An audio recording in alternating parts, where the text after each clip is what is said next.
I think we'd all agree this has been an unprecedented day and an amazing opportunity for Richmond.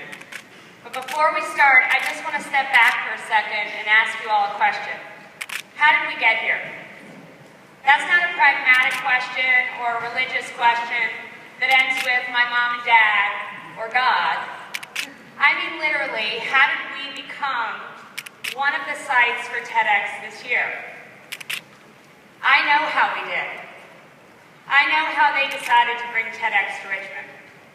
I know how they decided to have it here in the power plant. I know how they decided to set up the speaker lineup. I even know how they got in all of this equipment through those small doors.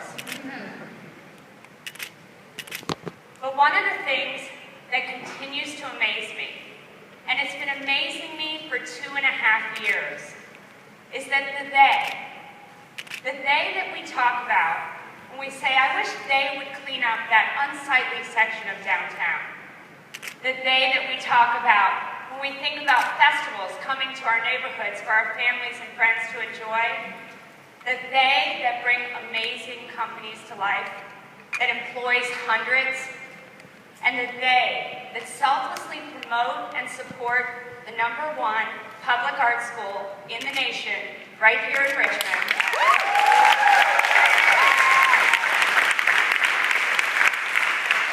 The they, it's us.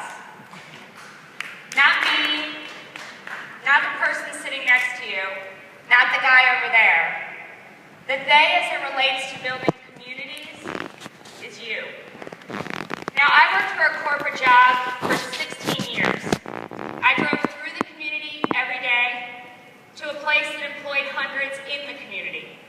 I took advantage on the weekend of things that the community had to offer me, and I gave back to the community through nonprofits. But it wasn't until I had the amazing opportunity of doing a startup company that I figured out something that prior to that moment had been completely lost on me. And that was that communities build communities. And maybe you drive by that statement like I used to and say, well, no duh. But if you do, then it's because you haven't experienced what I've seen. 3 years ago in that corporate job, I went to meeting after meeting, day after day, and every person around the table had a job title indicating why they were there. Today, I go to meeting after meeting, day after day about this community, and not a single person around the table has a job that indicates they should be there.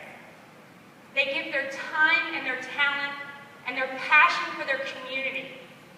And it's in those meetings that this community has become mine.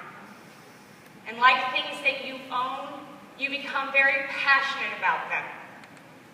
And as you know, Richmond is an interesting community, continually in therapy, constantly questioning its childhood and the impact it's had, arguing about where we're going to end up, and even disagreeing on how far we've come. But let me tell you one thing that I know for sure that we'll all agree on. The government provides the infrastructure for communities to come to life, but it is the us of the community that brings it to life. So today, you have your open invitation to engage in your community. I'm here to tell you it's been in your mailbox forever. The question is whether you've opened that invitation. And if you do, I think you'll find it's not an invitation to a party where there's a bouncer at the front door trying to figure out if you're cool enough to come in. You are invited.